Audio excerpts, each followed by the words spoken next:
The chaplaincy law in the Philippines is very old already, but it has not been amended. It was published on 1954, Republic Act 1069. The definition of the Philippine law for chaplains is exclusive for the clergy only. Let me share you the law. That is the law. Republic Act 1069, you can get that in Google. It's the chaplain service is a lateral entry, similar with the lawyers, with the dentists, and physicians. So that is lateral entry. That's why, don't worry, don't take picture, I will send you the presentation. And in fact, I already sent that to you a long time ago. You just didn't matter to read it. Because that is already documented, it's already in your group chat. You back read, the document is already there. Now, the definition for the chaplain is for the clergy only, but it has additional qualification. Republic Act 1069 in Section 3, Paragraph 4, ito yung qualification. For the chaplains is not less than 25 years old or more than, not less than 25 to 35. But it has been amended now through the new administrative circular, and I will see later on. But the relevant here is the chaplain at least practice ministry or priesthood for 2 years and appoint make chaplain in the service. Further, this is the current administrative circular in the military at least, because only in the military that requires a lot of things because of the nature. But in the LGU, in the DepEd, there's much no requirements. Now this is the purpose and the statutory basis or the law basis. Now according to this circular, it was published on December 17, 1987. Circular number 30 in General Headquarters, Armed Forces of the Philippines in Quezon City. The requirements for chaplain service, for the reserve, and specific requirements, this is the prescription.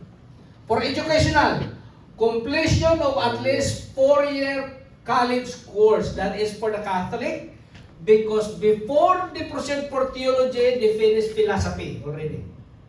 So kailangan may college course, and for theological seminary course from a duly accredited theological institution or any course equivalent to a 4-year theological education, yun yung preparation. Pero kailangan tapos ka ng theological course with equivalent training for the Muslims. Second, ecclesiastical. In order to be endorsed for commission, the candidate must be validly ordained according to the laws and customs of their particular denomination. So, hindi ho pwede mga kapatid na ikaw ay Adventist, tapos kukuha ka ng endorsement from another group. That is illegal under the law. I hope that is very clear. And that is how chaplaincy in our country is defined. However, ano ba itong nangyayari talaga?